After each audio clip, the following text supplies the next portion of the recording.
Every morning, Lori Dreher chooses a program for her daughter Andi's brain. She has 4 options on the remote control. If she chooses program A, Andi can talk, but it makes it hard for her to walk, so she needs her wheelchair. That's a good setting for school. If she chooses program B, then Andi can walk and play with her 3 siblings, but she can't speak much. That's a good setting when she's at home. This device is the only thing stopping Andi's brain from short-circuiting. Without it, she can have up to 200 seizures every day. Welcome to SickKids Versus, where we take you to the front lines in the fight for child health. I'm Hannah Bank, and this is SickKids Versus Seizures.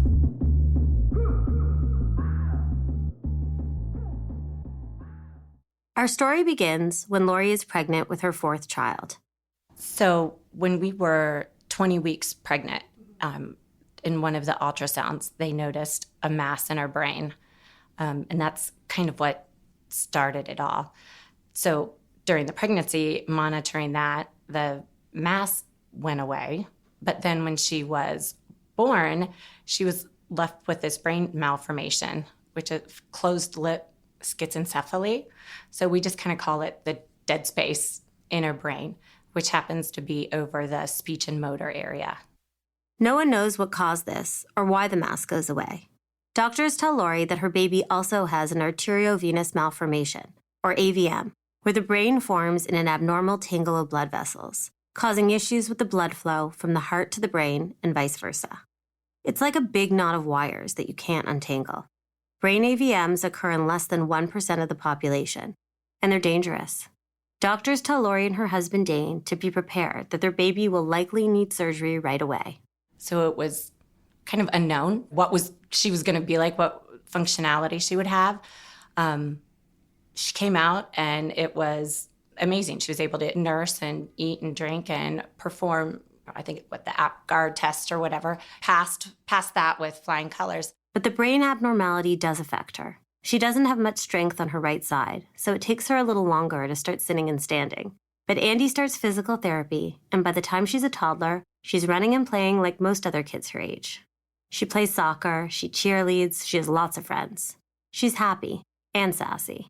You would tell her she looked cute today, and she would say, "I know." And we're like, okay, glad you liked the outfit or the clothes you picked out. So she has the most personality of, I think, all of the kids, and just very outgoing. One of the others said, "How come Andi always has friends?" Because she'll just walk up to you and say, and she would start talking or play with you or invite you over. Then, when Andi is 3, the family takes a trip to Tennessee to visit friends. Andi is out with her dad Black Friday shopping when she has her first seizure.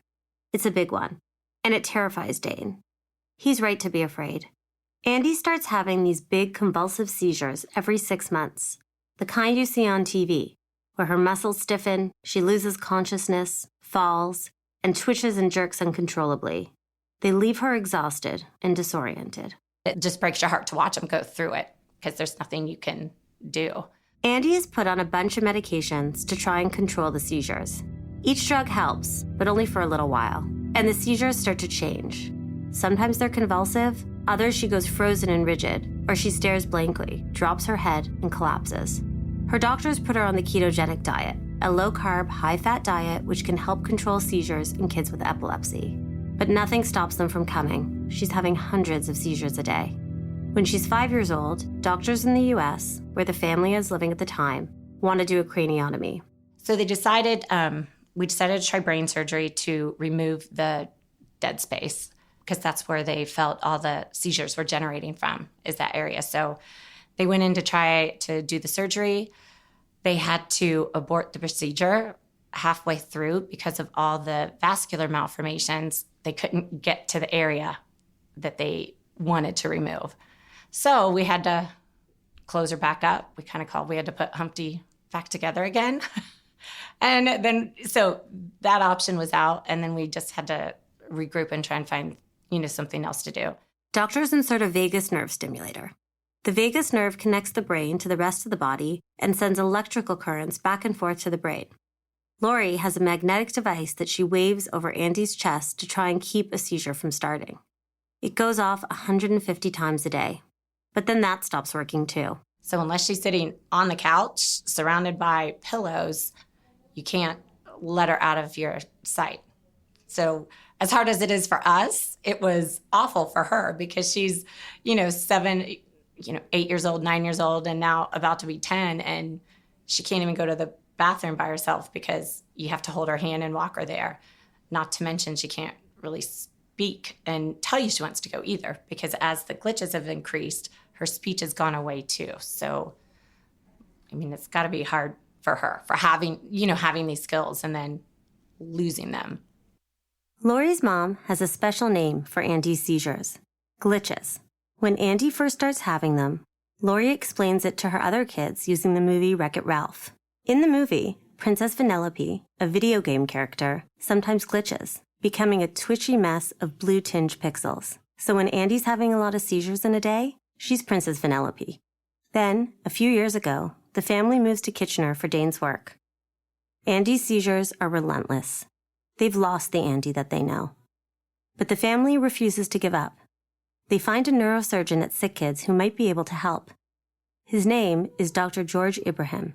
He's a new recruit doing world-recognized research into childhood seizures, and he's the only shot they have. I'm George Ibrahim. I'm one of the pediatric neurosurgeons here at SickKids. In George's office, there's a corkboard of photographs sent to him by patients and their families. One is of a baby girl wearing a flower crown with the caption, "Thank you for saving my life." Another is of a baby in a onesie with the words, "Here today because of my neurosurgeon," printed across their chest.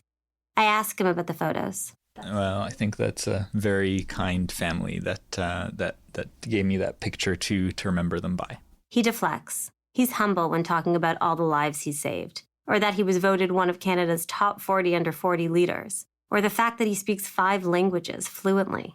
He doesn't want to talk about himself, but he does want to talk about the patients he's still trying to help.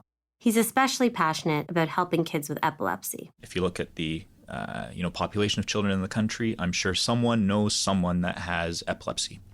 It is a disorder of brain circuitry, and if you think about it in terms of electricity, it just means that the brain is firing electricity in an uncontrolled way. And what that leads to is seizures. So that is the predominant feature of epilepsy, that these children have recurrent seizures. And often these seizures are very well controlled with medications. But in an important minority of children, no matter what you do, no matter how many medications you give, no matter what you change in terms of their diet, in terms of various treatments that are available, you just can't control the epilepsy. That includes kids like Andi. But George has been researching a new type of treatment that might just change her life. I think you can consider the brain as this very complex organ that is essentially a set of wires with electricity flowing through them. In multiple different circuits that overlap at different time points and in different places. And sometimes one or two of those wires can be malfunctioning. They could be, short-cutting or just firing off in a very abnormal way. And what you can do is tell those specific circuits to quiet down.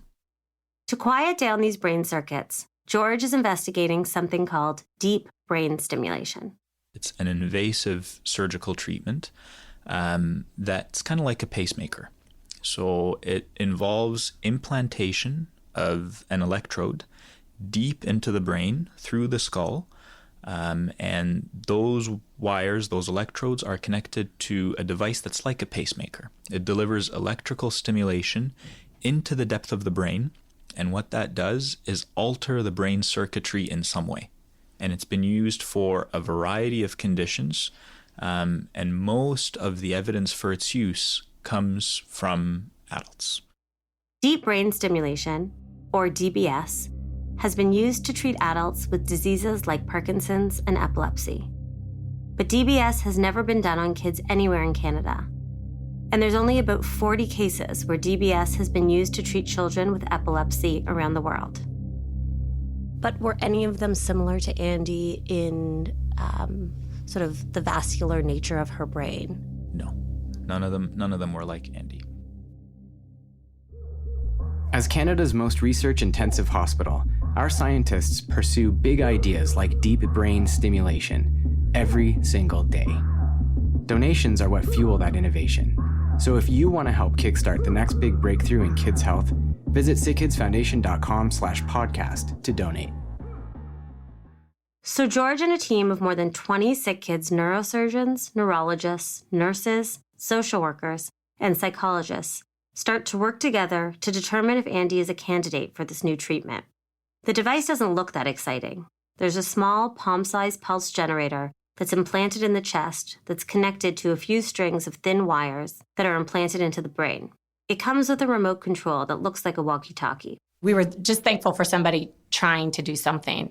I think that was the most important, instead of just saying, giving up and not doing anything else. George reaches out to the neurosurgery team at Toronto Western Hospital, just a few blocks away from SickKids. The team performs the most DBS procedures in the country, but they're all on adults. George's team works with them for weeks, planning the surgery, mapping Andi's brain to understand precisely where to put each electrode and the safest way to get it through the tangle of blood vessels and into the deepest part of her brain. But no matter how much you plan, there's always risks. There are a ton of unknowns. Will they nick something on the way in? Will it cause a bleed? And even if the surgery itself is successful, will the seizures stop? The surgery is a two-step process. First, doctors implant the electrodes deep into Andi's brain. Then, they have to wait until her brain heals before they can turn it on. The day of the surgery arrives. It's October 1st, 2018. It's Andi's brother's birthday, so the family tries to celebrate in the waiting room during the 8-hour surgery. And then when Andi came in, we used a frame-based system. So it's a kind of like a coordinate grid system that helps us place the electrodes. And we're able to do this with millimeter accuracy, specifically in the target, which in this case is the thalamus, a very deep structure in the brain that has very, very extensive connections throughout the entirety of the brain. And then we implanted the pacemaker in the chest, and Andi stayed in hospital for 2 to 3 days, and then she was able to go home. A month and a half later, Andi, her mom, and the neurosurgery team gather at SickKids, and they turn on the DBS. Some of the things that a child may experience as we're turning on their device for the first time, they may see something like flashing lights. They may get funny sensations in one of their limbs. That's Sarah Breitbart, a nurse practitioner in neurosurgery and part of the team who works with Andi. They may have, in rare occasions, they can have an emotional response of fear or joy. So really, it could be almost anything. With Andi, nothing really happens, which is a good thing. Now that they have the electrodes in the right place, the doctors have to start fine-tuning it. This can take a long time. And in Andi's case, more than a year later, they're still working on it. You can think of it almost like medication. There's a certain dosage of medication that you take, and sometimes you're underdosed or you're overdosed, so you have to adjust the dose of medication that you give. Electricity is the same way. Electricity is medication delivered directly into specific brain circuits. And sometimes that electricity is too much, sometimes that electricity is too little. So you titrate the dose of the electricity that you give through the deep brain stimulator. We're still in this gathering process and trying to figure out what works and what doesn't. Because sometimes we can decrease the seizures, but her speech is gone and she's just very lethargic and, doesn't want to do anything. Every day is different, depending on the settings on Andi's DBS. But Andi can have a day where she has few to no seizures. It's a step in the right direction. Ideally, everybody's goal is we're gonna find the right balance of keeping the seizures under control and still letting her talk and run and, be engaged in school and do the things that she normally did. So that's where we all hope we're gonna get to. Since Andi's surgery, 5 more patients have been treated with DBS at SickKids. In fact, SickKids established the first pediatric deep brain stimulation clinic in Canada. It runs once a month and sees some of the most complex kids. Kids with nonstop seizures like Andi's, or uncontrolled movements. So, we have patients referred to our clinic for a number of different reasons. But in every case, it's a child who is struggling with a very difficult to manage symptom that, generally has tried multiple medications, possibly surgeries, and is still struggling quite a bit. It's not as simple as a one-off surgery. When I meet Lori, she has a beach bag with 4 huge binders in it, filled with detailed day-to-day data on Andi to share with the doctors. Families come into the clinic every few weeks. It's a huge commitment, but it's offering solutions no other hospital in the country can. I think that the possibilities for this program and for this clinic are endless. It's a week before Andi's 10th birthday. She's had the DBS for almost a year now. She's having a good day, with almost no glitches. So her family throws her an impromptu party. They take her to an indoor play park. You've got the 10-year-old that's in the toddler area, but she was done after 40 minutes, but we tried. But we made her a Jell-O cake because she can't eat anything else, so we did a Jell-O tower out of, the Jell-O jigglers and had a refrigerator full of 8 colors of Jell-O. She liked it, but that's, it's kind of hard. Andi's seizures aren't completely gone, but she gets to celebrate with her family. And as her mom says, Andi's always been a fighter. From SickKids Foundation, this is SickKids Versus. Thanks for listening. If you want to support work like this, visit sickkidsfoundation.com/podcast to donate. And if you like this podcast, please subscribe and rate us on Apple Podcasts, Spotify, or wherever you listen to SickKids Versus. SickKids Versus is produced by me, Hannah Bank, Kate Daly, Colin J. Fleming, and Jillian Savigny. This episode was written by Kate Daly. Sound design and editing by Soundworks. Production support by Aisha Barmania. For photos, transcripts, sources, show notes, and lists of donors, as well as researchers and clinicians who help make this breakthrough possible, visit sickkidsfoundation.com/podcast.